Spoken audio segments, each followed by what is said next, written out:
Hello. My name is Vincent David. I'm the editor of Spartacist. And today we are doing part two of our two-part video series on where is the US going with the new Trump administration. And part one of the video was really dedicated to go through the history, the causes which led to Trump's second re-election. And so we really went through the U.S. world order in the 90s, all the way to the 2008 economic crisis, the struggle in the ruling class over which road to take, essentially, and how Trump was able to defeat the liberal wing of the ruling class in the U.S. and put the United States on track for a fundamental realignment, a shift in strategy and outlook in order to seek to shore up the fortunes of U.S. imperialism on the world scene. And part two will really we will be talking about really Trump 2.0 and what does it mean. Um, there's been a lot of changes since Trump has taken office. A lot of it sometimes is a bit disorienting or hard to follow. And there's been a lot of analyses over his various moves, both on the world scene and domestically. There's also been a lot of hysteria regarding the war in Ukraine, for example. A lot of people are talking about how the West is over, how G.D. Vance's speech at the Munich conference means the U.S. is abandoning Europe, or Trump's negotiation with Russia means that the U.S. is capitulating to Putin, essentially. And I will not be addressing in this video all the changes in diplomacy and all the various ins and out. Surely more videos will come. What I want to address more is a little bit Trump's plan domestically for the United States. We'll touch a little bit on international questions, surely, but I really want to get into what can we expect on Trump. Partially in this video, I also want to go through the left in the U.S. What did they do during the election? What are their how do they view the prospects right now? And I want really to get into the tasks of the Marxists in the United States.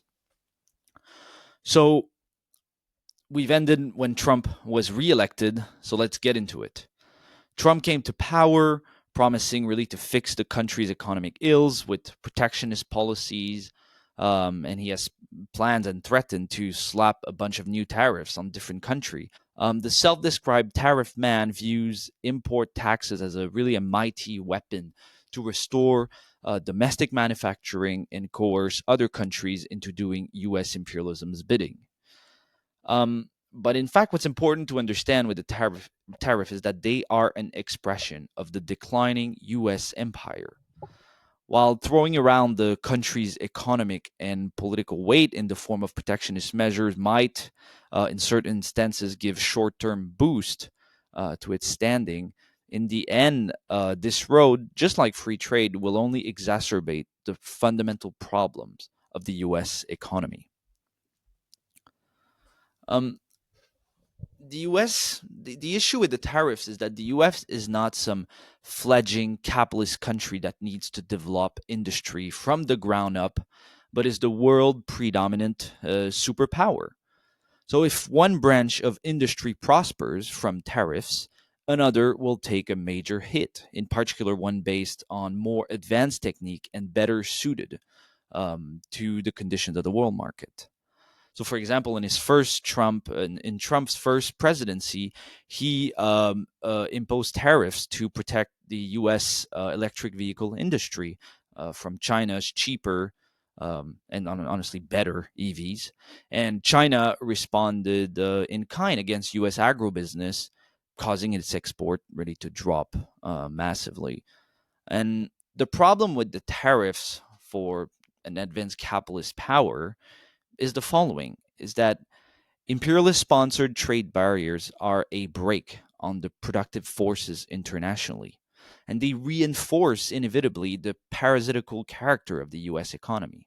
You know, the pillars of the US economies are not like these fletching small innovating free market companies. You know, they're big monopolies established which are completely parasitical, and tariffs will obviously only increase inefficient production. Essentially, they choke productive forces, they bring down world trade. A system of tariff, if enforced, would also cause prices to go up for both domestic production as well as consumers. On the international level, an aggressive effort by the US to grab a bigger piece of the pie for itself would magnify all manners of frictions. So, for example, the US seeking a more aggressive foreign policy will inevitably lead to a reaction in growing anti imperialist tendencies. It will lead to trying to squeeze furthermore the neo colonies of the US empire, which will necessarily also provoke a backlash. So right after Trump won, the peso dropped sharply, the Mexican peso, and has since then he has threatened Mexico with multiple tariffs in an effort to really blackmail the Mexican government into, well, he said it's to police the border or etc., but really it's to impose its dominance and force Mexico to make concessions on better trade environment, better conditions for U.S. investment, and really reassert U.S. dominance in Mexico, but also throughout Latin America.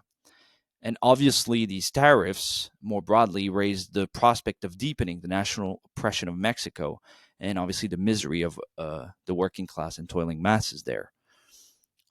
And it's important to understand that the US working class will not benefit from this kind of protectionism either. Contrary to Trump and as well as the trade union bureaucrat who have actually often openly supported Trump's tariff or sort of implicitly giving a nod to them, protectionism will not bring back good paying jobs in the US. Rather, in order to operate any reshored industry at a profit, the US bosses will demand extensive concession from workers. In the end, Trump's goal is to restore the position of the US, which is on the decline. And one of the fundamental conditions for this is low wages. The workers in America need to be paid less for that. We'll come back to this in a minute. And the capitalist devastation, really, of the economy points to the need for workers to really combine the day to day battle to improve their economic conditions with the fight to reindustrialize the country under workers' control. That is like a general fight for quality jobs, but against the U.S. rulers. That's the thing. A fight for quality job has to go against the U.S. rulers, not with them, because their direct interest is to depress the wages of American workers. And also, such a fight would strengthen the position of the Mexican masses. So, a fight by American workers against U.S. bosses would strengthen also the struggle of the Mexican masses against U.S. imperialism by really, favoring conditions to push back against imperialist subjugation of Mexico. And in turn, also, rather than following the trade union bureaucrats who are supporting tariffs against other countries, uh, what would actually strengthen the position of labor in the United States is a defense of the American labor movement of Mexico against the U.S. blackmail and tariff, and also more broadly against the U.S. domination. It would open a better space and better conditions for workers in the U.S. to advance their struggles. And really, so what we're pushing and what we would like to see in the labor movement in the US is an anti imperialist alliance of the working class of Mexico and the United States together, fighting their common enemy, the American bosses. And making this alliance a reality really requires a struggle against those in the workers' movement who echo or embrace Trump chauvinism and America First policy, but also those who wag their fingers like liberals at chauvinism without offering any sort of alternative. Now, another huge question is the question of immigration. And Trump's comeback is obviously a very big win for the forces of right wing reaction and anti immigrant bigotry. So he has already promised mass deportation as well as attacks on trans people and other minorities, which are already ongoing. And the recent influx of immigrants in the last few years has come into collision with shrinking available resources, which has generated a massive backlash. And many liberal Democrats have dropped any act of pretending to care about immigrants and are now competing with Trump over border security.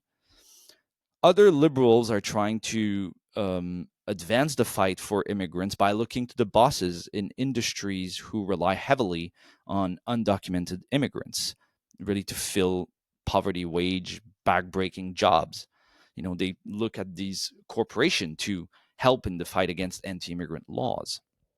This defense of immigrants really is premised on maintaining the oppressive liberal status quo and is delusional to boot. The agribusiness and meatpacking bosses will benefit as much or even more than others from a ring of anti immigrant terror. An extremely vulnerable workforce confined to the shadows outside the workplace is primed for super exploitation. So actually, these people will actually benefit from the anti-immigrant terror simply because, yeah, it will make for a more docile workforce. Some workers have illusions that Trump's deportation plans will force employers to raise their wages in order to attract and keep qualified labor. But that's exactly the problem with that. Having a layers of workers living in constant fear of being deported undermines really the ability of the working class as a whole to rip what it needs from the boss's hands. Mass deportation will put wind in the sail of the forces of repression and compel immigrant workers as well as their descendants not to cause any trouble for the bosses. So that's the thing. The US rulers need low wage in the US. And anti-immigrant plan help create the conditions for this. And so, really, the task of Marxists, and that's quite basic, really, is that the battle should not be U.S. born worker versus immigrant workers over the scraps from the capitalist tables, but rather U.S. born and immigrant workers versus the bosses to make real gains and raise conditions for the entire class. And the bosses want workers terrified and divided to make sure that they clash with one another, not with the bosses themselves. And so the struggle of the labor movement must be to seek to take up the plight of immigrant workers and seek to merge the struggle for wages and the day-to-day conditions of workers with the struggle to defend immigration, to defend the immigrants, sorry, particularly the struggle for full citizenship rights or to push back against the deportation for immigrants would bolster actually the fighting capacity of the working class. And that's quite important because so far the struggle for immigrants has been confined really to small layers of the population, really isolated from the broader labor movement. And that's something socialists must be at the forefront in changing.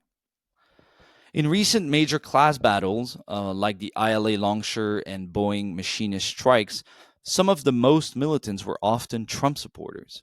The union bureaucracy, including the leadership of these two unions, have worked tirelessly really to divert the evident militancy of the class into the prison of the status quo. Where it will be channeled in the future depends on the ability of the left really to intersect the living struggle and build alternative leadership committed to upholding the interest of the entire working class in opposition to the right wing and to the liberals. And the working class in this way will be able to regain its footing only really if it fight backs against both wing of the ruling class.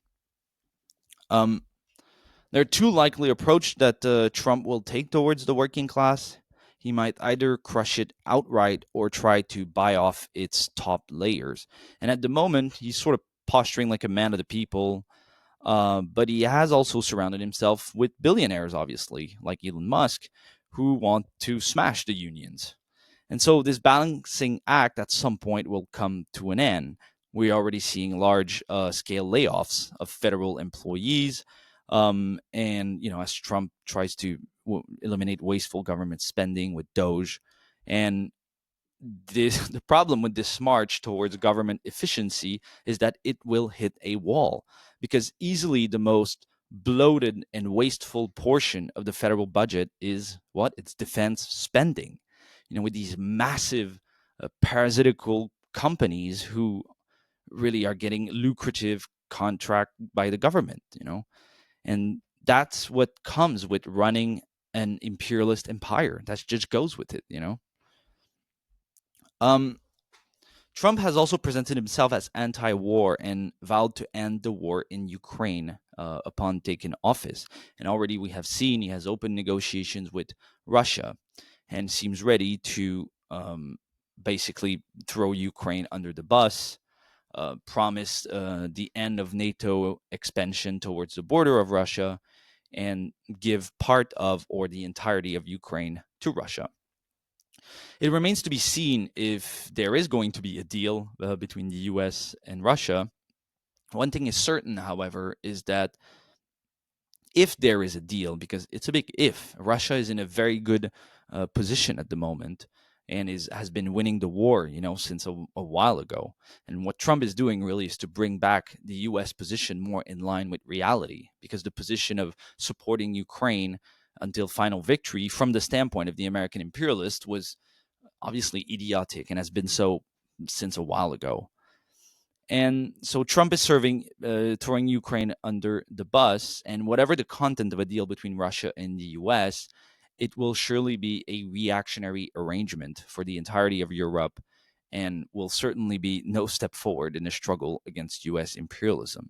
But hopefully, I'll go into more detail as developments go on this question. Um, Now I want to move a bit over where is the Democratic Party going. So ever since the election, the Democrats have been soul searching to figure out what went wrong. And there's a lot of Democrats who do acknowledge that they have lost the working class, and a sort of consensus have emerged among them to shift away from the woke stuff, which both the ruling class and working class have turned against, for more bread and butter issues.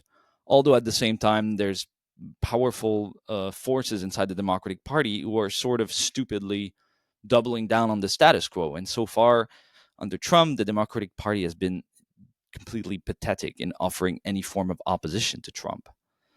And particularly, what dropping the woke stuff will mean, first and foremost, is dropping any mention of specific oppression, black people, immigrants, not even speaking of trans people that nobody wants to touch with a 10-foot pole.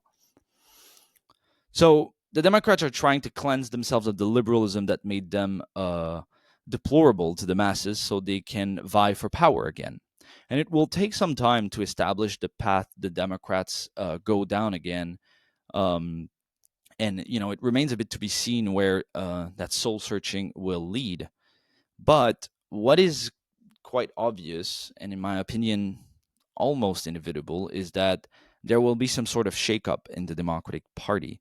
And it might be that dinosaurs like Nancy Pelosi may well be a thing of the past.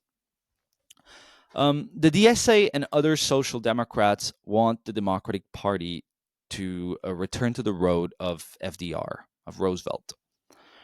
And this is actually a distinct possibility in light of the world situation.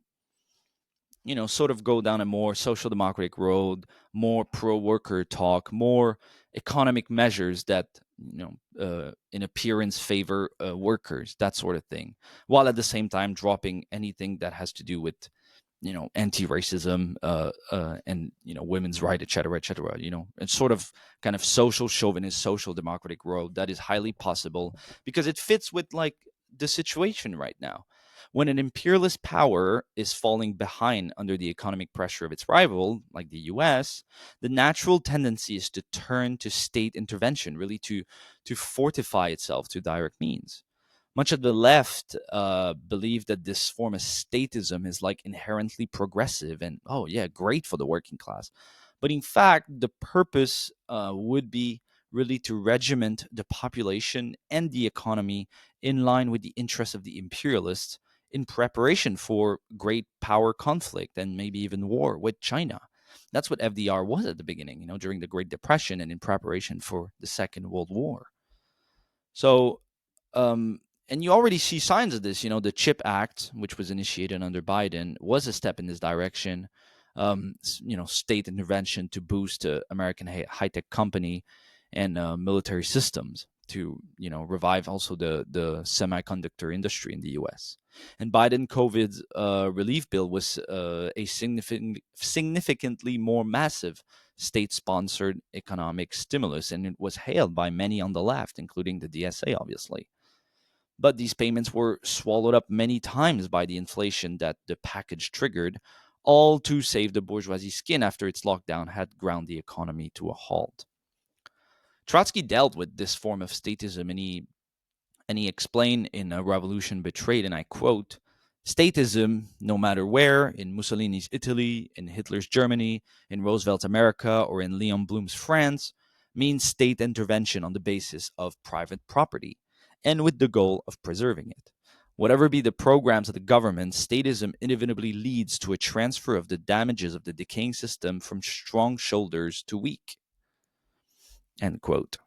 And so you see that you get into the same problem that I outlined with the tariffs. You really get at the bottom to the fact that the American imperialist economy is completely parasitical and completely rotten, essentially. Um, the DSA itself was largely paralyzed over the past year by the contradiction of claiming to be a socialist, but inside the Democratic Party. And on the one hand, Biden was widely hated by the working class and the genocide in Gaza. On the other, he was the party candidate. And to create some separation, it was all the rage among DSAers to hurl insult at Genocide Joe and call for a workers' party. And Harris taking the tickets reins was really like a gift from heaven, because even though she was politically indistinguishable from Biden and equally responsible for his administration's crime, she was a non-senile black woman and, not Joe Biden. So the DSA left caucuses, which formally stand for a break with the Democrats, went dark, and most DSAers, held their nose and voted for Kamala Harris in the name of stopping Trump. And many signs point to the DSA now making a social democratic pivot after the election. Not only is it what Jacobin is advising the Democratic Party to do, but also that's what some elected DSA are, running campaign on, focusing on cost of living crisis and, offering nothing whatsoever to the group, to the specifically oppressed group, like the black population. For the DSA, it is again fashionable with the election, safely in the distance to scream the need for workers' party. But these calls will go nowhere absent of a fight, really, to break from the Democrat and to expel the Democratic electeds now and make really a clean break with the Democratic Party. Because these imperialist vipers were just soundly rejected by the majority of working people, in the sense that now is the time actually to break from the Democrats. And the goal must be to pull workers, the goal must not be to pull workers back into the snake pit, but rather to pull revolutionary minded DSAers out. Those who really want to build a workers' party have to break. That's the time for a clean break. Because then, in these conditions, the project to build a workers' party would actually gain some real momentum, especially with the fissures in the DSA likely to increase in the coming months. So a left turn in the Democratic Party is actually very well possible. Bernie Sanders is already sort of campaigning on this line, and I think if you look at the political space, this is sort of the only political avenue open to the Democratic Party. And again, to repeat myself, this will not be a progressive development. It will be just a renewed strategy to shore up U.S. imperialism. So if we move to the election itself briefly and the left in it, these elections were really a prime opportunity for the left to turn the working class further against the liberal status quo and try to steer it towards friendly shores. But once again, declared Marxists really failed miserably during these elections. So some stood on the sidelines shouting like no choice, an empty call for a workers' party, while others openly tailed liberal politicians. Among the latter was Socialist Alternative and their split off Workers' Strike Back, who campaigned for the Green Party, and Jill Stein claiming that support to this crunchy and liberal party, who had no intention of building a workers' party whatsoever, was the best way to build a workers' party. Go figure. And really, this tactic of supporting the Green Party, and many leftists did so during the election, um, uh, did a lot of damage to the cause of class independence, really, which must be the foundation for a workers' party. So after the election, where Stein received only 0.5% of the vote, the Greens really fell off the map and proved themselves completely irrelevant, as usual. An undeterred socialist alternative is now pinning its hope for the launch of a workers' party on two of the biggest Biden boosters in the union bureaucracy, Sean Fain and liberal resistance darling Sarah Nelson. And it is profoundly disorienting and just wrong to hope that these bureaucrats who have done everything they could to really line up the working class behind the Democrats to call on them to launch some sort of workers' party. So who knows where socialist alternative will go? Since the elections, they seem to have been moving further and further to the right. Who knows? In the elections for us, the choice was clear: the presidential ticket of the Party for Socialism and Liberation, which opposed not only both the Democrats and the Republicans, but also capitalism. That for us is what we call to vote for. It made it a vehicle really to polarize society along class lines and give workers and the oppressed like a fighting chance to advance their struggle against whichever reactionary candidates in the election. And so we gave critical support to PSL. We helped build their campaign. That was our front page, vote PSL. Um, but, no other Marxist tendencies helped the PSL but us. So while the PSL candidate received around like 160,000 votes, which, for socialists is not nothing, they were really a non-factors in the election, let's be real. And our main criticism of the PSL was always its conciliation of liberalism and liberal politics and liberal politicians, really, which constantly undermined their campaign. If you look at their intervention into the Palestinian movement, like, to stop the genocide in Free Palestine, there must be anti-imperialist struggle in the US. But the PSL really pushed every pro-imperialist liberal illusion. So from platforming Democratic Party Rashida Tlaib at their Palestine conference to supporting the Democrats' uncommitted electoral scheme to cheering UN ceasefire resolutions, etc., etc., etc. So their tailing of the liberals and refusal to draw a class line are obstacles to mobilizing the needed anti-imperialist struggle. And in a final opportunist move just days before the election, the PSL endorsed Cornel West and Jill Stein in certain states in order to get their endorsements in others. Building coalition with liberal politicians is completely counterposed to anything resembling class independence. It only hinders the struggles of the working class. And so we fought for the left to help build PSL's campaign as a working class alternative in this election, but we also fought with PSLers to stop their campaign from being undermined really by constant appeal to liberal politicians and coalitions with liberal politics in order really to seed the ground to build a workers' party. And the PSL's orientation towards petty bourgeois liberals also kept them from seriously gaining votes in the trade unions and in the working class more broadly. So, where is the left going now in the US? The left's association with liberalism has opened a gulf between the left and the working class. The left is seen by many, many workers as either irrelevant or as liberal sellout. And for this reason, the central task for the left in the coming period is really to overcome this divide in order to be able to guide the upcoming struggles. In the arena of worker struggle, the left has either intentionally remained outside the fray or completely tailed the union bureaucracy.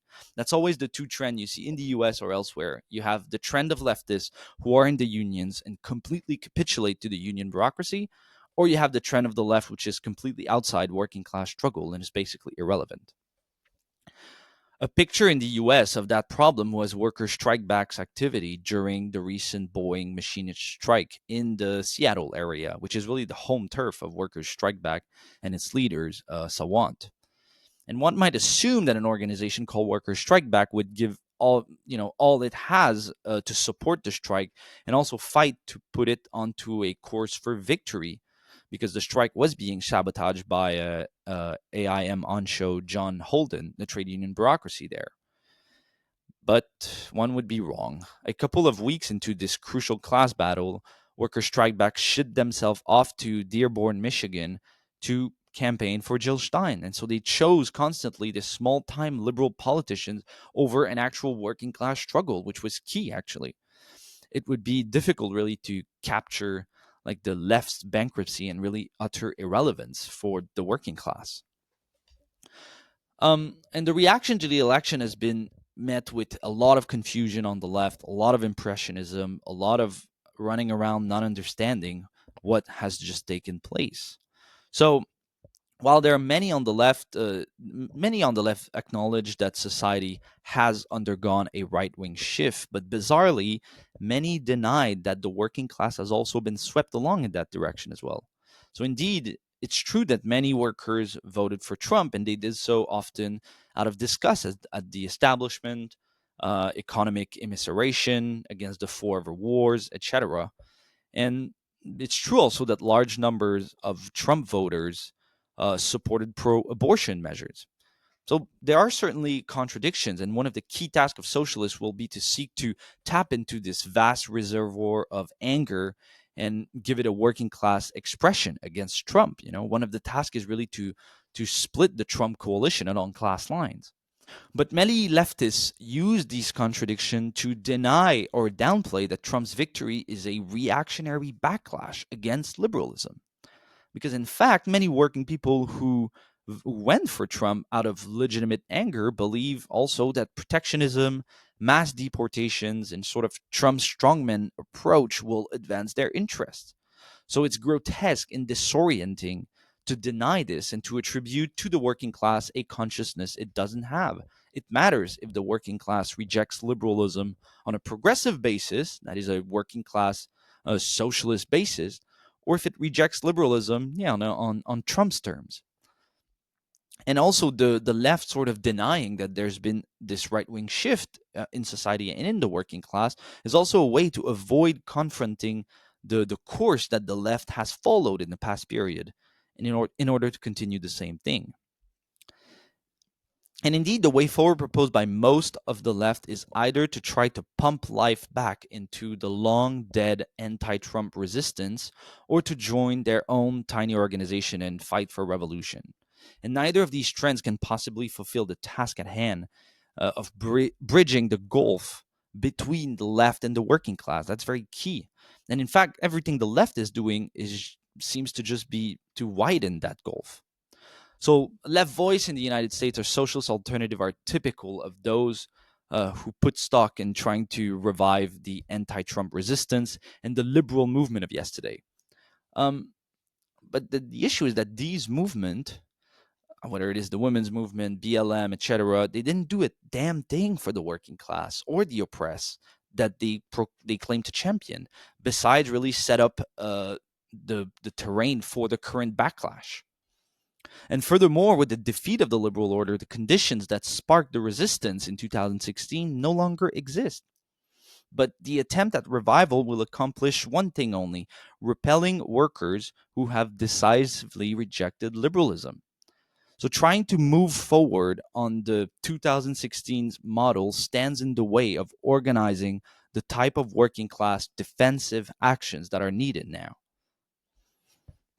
The second trend on the left, the best example, is the Revolutionary Communists of America. They basically just engage in abstract revolutionary phrase mongering while reading a lot of Marxist books and having branch meetings that talk about history and Marxist dialectics, etc. This really does nothing to bridge the gulf between the left and the working class again.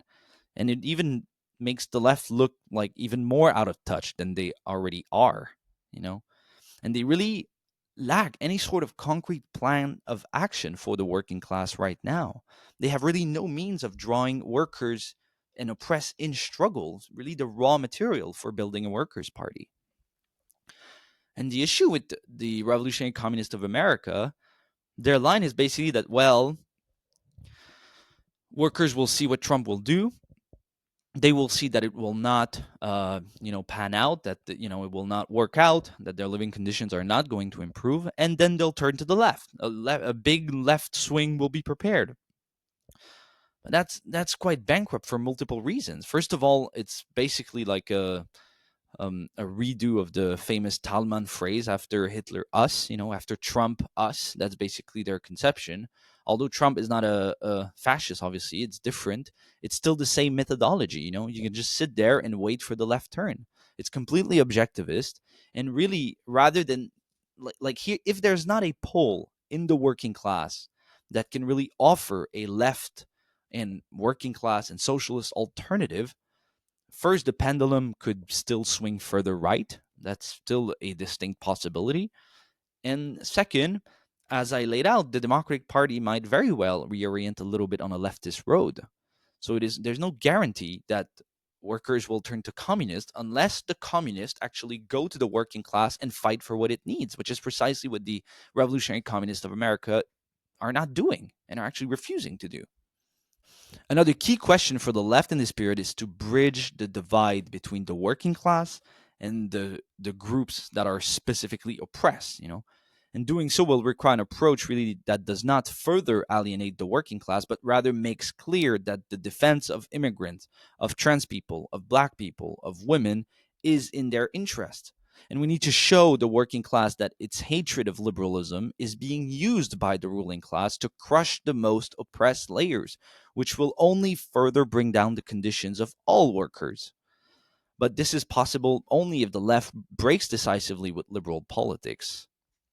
In this spirit, we relaunched Women and Revolution, which used to be a publication historically of the Spartacus League. It stopped for many years in the 2000s. We've relaunched it, and really with that spirit of seeking to, as the liberals are really abandoning all the oppressed groups, it's important for communists to step in and really offer a working class response to that specific oppression, which could combine the day-to-day struggle of workers with the defense of the oppressed.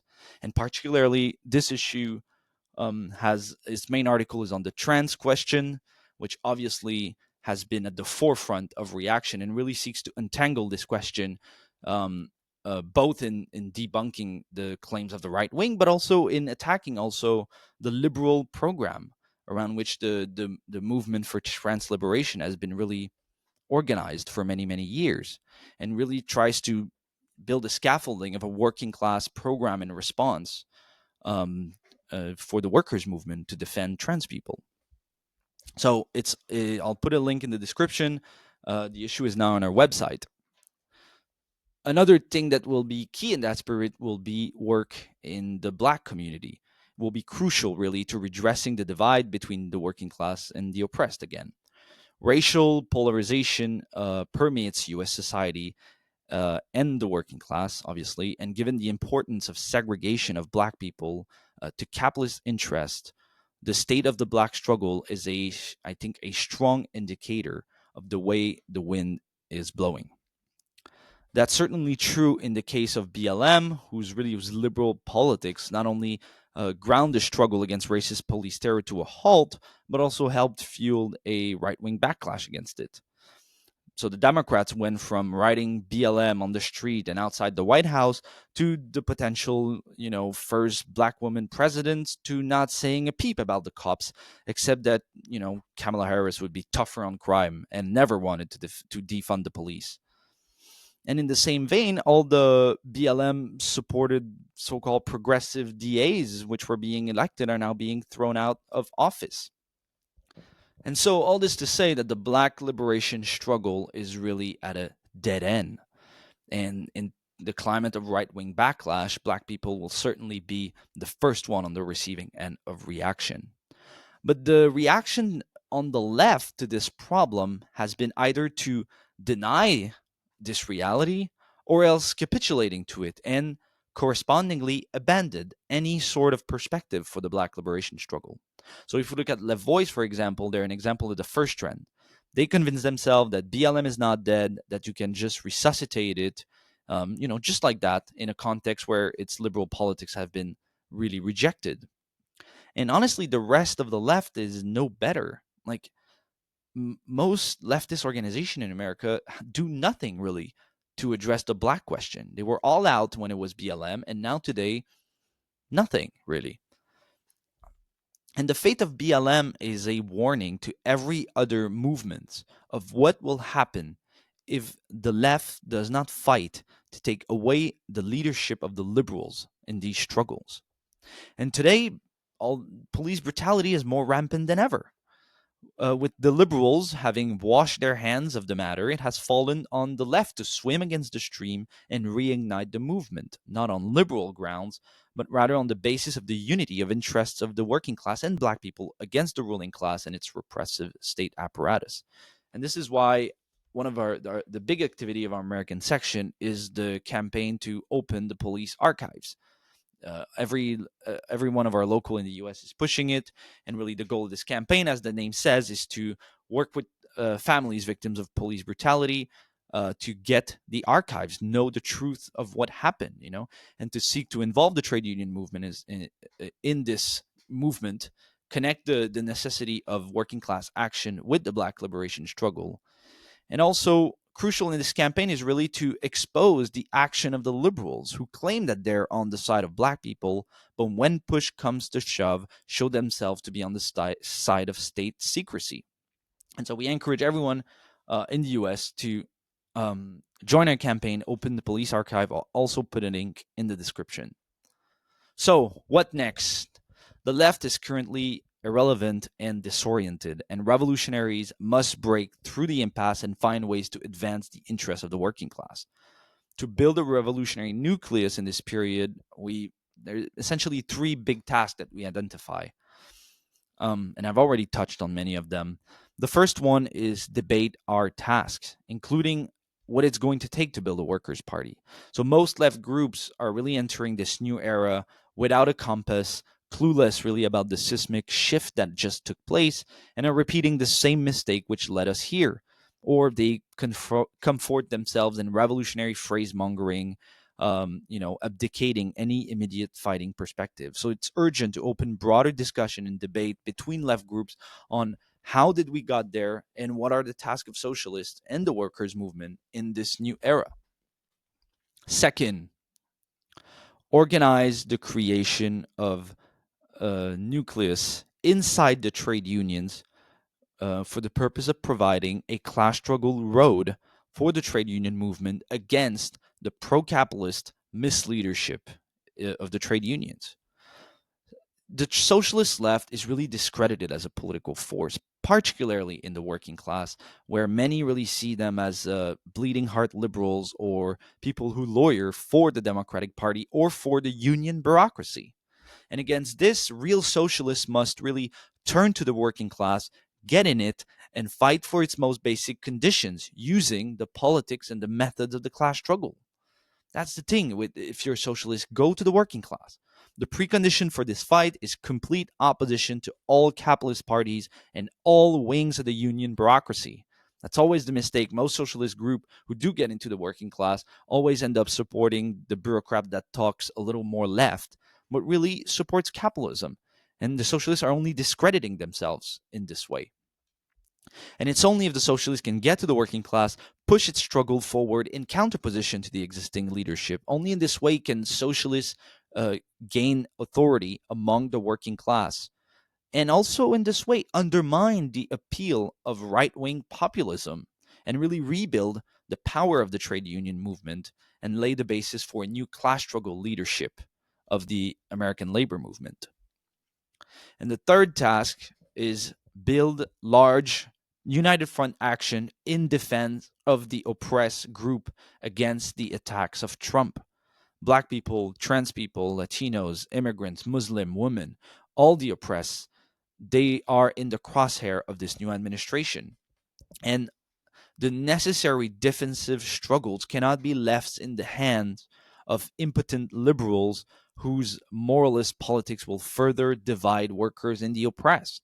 Nor can socialists concede one iota to those leftists who are abandoning the fight for oppressed groups in the face of right-wing reaction. This is something we will increasingly see on the left. These leftists who really don't want to talk about anything that has to do with special oppression. No, that must be combated. We want to bring to the fore the struggle for the specifically oppressed group, but in a way that can combine their demands and their interests with those of the working class movement as a whole. And that's really the thing, providing a class struggle strategy for the struggle against the oppressed. So it's only in pursuing such a course that the socialist movement can confront head on the strong wind of reaction, reestablish itself as really a pull against the discredited liberals, and rebuild the working class movement into a real fighting force. So these are the tasks of communists in the United States. So this concludes our two-part series. There's so many subjects I haven't touched on regarding the Trump presidency. We'll certainly post more videos as the situation evolved, obviously trying to bring you a broader framework, a better understanding than just the daily hysterical and, honestly quite bad analysis that you'll hear elsewhere. And yeah, so subscribe, like if you like the video, share it as well. It helps bringing more people on the channel. And stay tuned for the next video.